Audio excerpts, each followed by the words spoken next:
Hey y'all, Mason Menega here. Biblical inerrancy.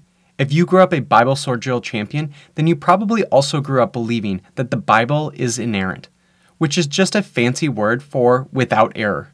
It is essentially the belief that the Bible does not have any errors in regards to history, science, politics, and much more. It's basically how old white men think of themselves too. There are so many Christians today who believe the Bible does not contain any errors because they believe that if a perfect God wrote the Bible, then of course the Bible could not possibly contain any errors. But have Christians always thought the Bible does not have any errors? And what does it mean for Christians in our relationship with the Bible if it does have errors? So today I'll be talking about how the belief of biblical inerrancy developed over time and what it means for Christians if the Bible does contain errors.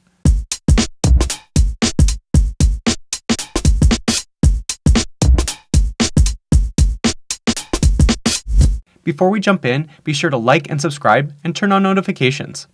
And let me know what you think about the video in the comments. Also, these videos take a lot of time and energy to make, so if you like my content, be sure to support me on Patreon at patreon.com/Mason Menega. And if you enjoy my Twitter account, you can get a shirt or a sticker of your favorite tweet of mine at masonmenega.com/store. Before talking about the history of how biblical inerrancy developed, let's first dive into some of the most famous examples of errors and discrepancies in the Bible. Perhaps the most famous error in the Bible over the past couple of centuries is the six-day creation story. Many biblical literalists claim that the world was created in 6 literal 24-hour days. So these Christians believe that God spent 6 24-hour days working to create the entire universe. So basically God was working the same amount of hours that the average worker worked before unions came around. But in the mid-1800s, the theory of evolution emerged from Charles Darwin's On the Origin of Species, and many Christians saw the theory of evolution as directly contradicting the Bible's account of creation, like God putting dinosaur bones in the ground to test our faith. Another famous discrepancy in the Bible is that many Christians don't realize that each of the Gospels have different details about the crucifixion and resurrection of Jesus. Matthew, Mark, and Luke state that a man named Simon carried the cross, while John says that Jesus carried the cross. Also, Mark and John disagree about the time Jesus was crucified. There are also major differences in each gospel about who came to visit Jesus' tomb and when they came to visit.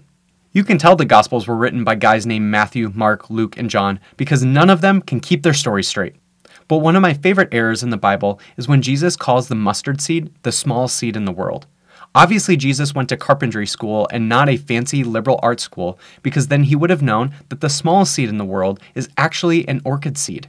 You think the guy who can defeat death would be a better botanist. Another important thing to mention before talking about the historical development of biblical inerrancy is that biblical inerrancy is different than biblical infallibility.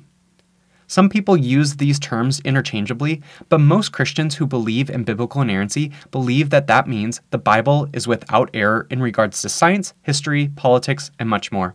While infallibility means that the Bible does not fail in its ability to reveal God, God's purpose, and God's vision. So keep that difference in mind as I talk about biblical inerrancy. So the Bible obviously contains some errors, but how have Christians throughout history thought about biblical errors? Like many theological beliefs compared to modern-day Christians, many of the early church fathers also did not believe the Bible was without errors. Origen thought there were discrepancies in the Gospels, like the different details in the crucifixion and resurrection stories, but he didn't think that they had much theological significance, so they did not matter much to him. Sounds like something a Universalist would say. John Chrysostom also didn't believe the Bible needed to be in harmony with history since most of it was unimportant to the matters of faith. Even Jerome was unconcerned about some of the discrepancies in the Bible.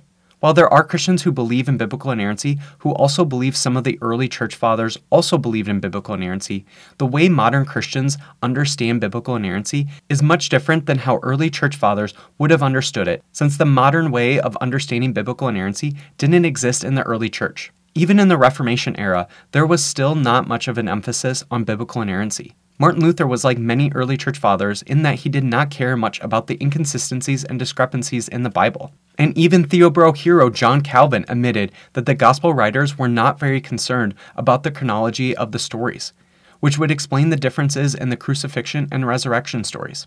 Calvinists should really start reading Calvin, and Jesus for that matter. The rise of biblical inerrancy as it's understood by many Christians today started in the 19th century. During that time was the rise of biblical criticism, where scholars critically analyze the Bible.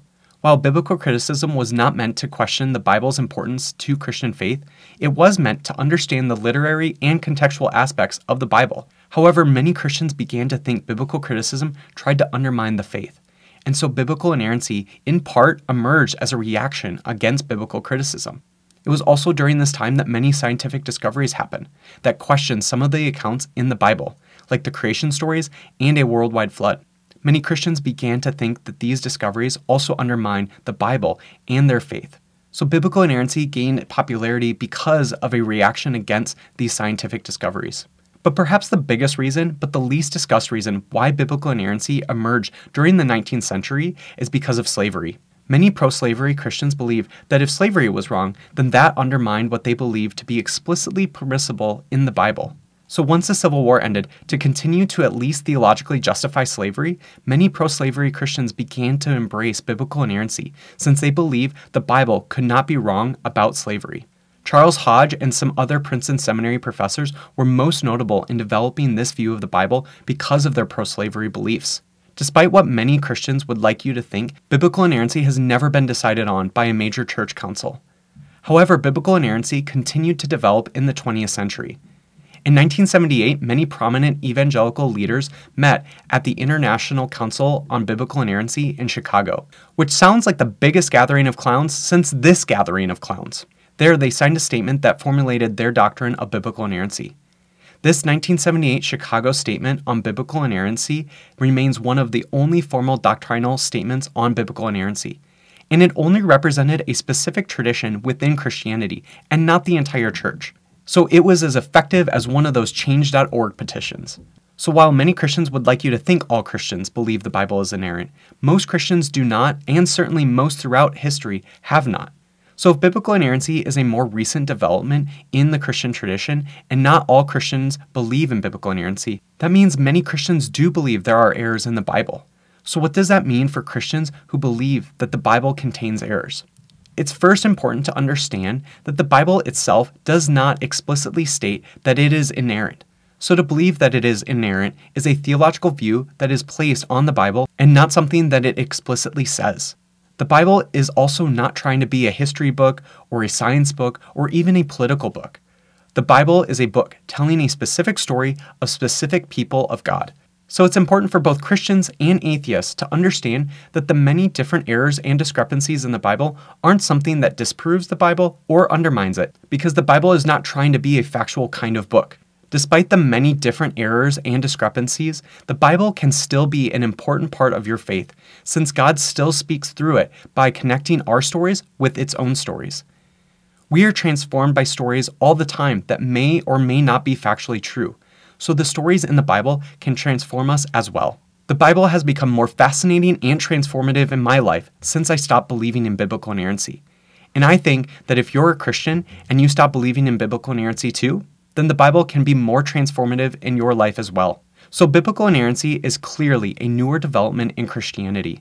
It has only been around for a couple hundred years, and it certainly has never been decided on as a requirement for Christian belief by a major church council. And the Bible does not have to be inerrant for it to be important to Christian faith, since it's not trying to be a factual book that accurately tells history, science, politics, or other factually based things. So while your Bible sword drill skills may be inerrant, the Bible certainly isn't. Thank you for watching. If you enjoyed this video, be sure to like and subscribe, and also tell me what you thought about it in the comments. This video is brought to you by my Patreon producers. If you'd like to become a Patreon producer, you can find more at patreon.com/Mason Menninga.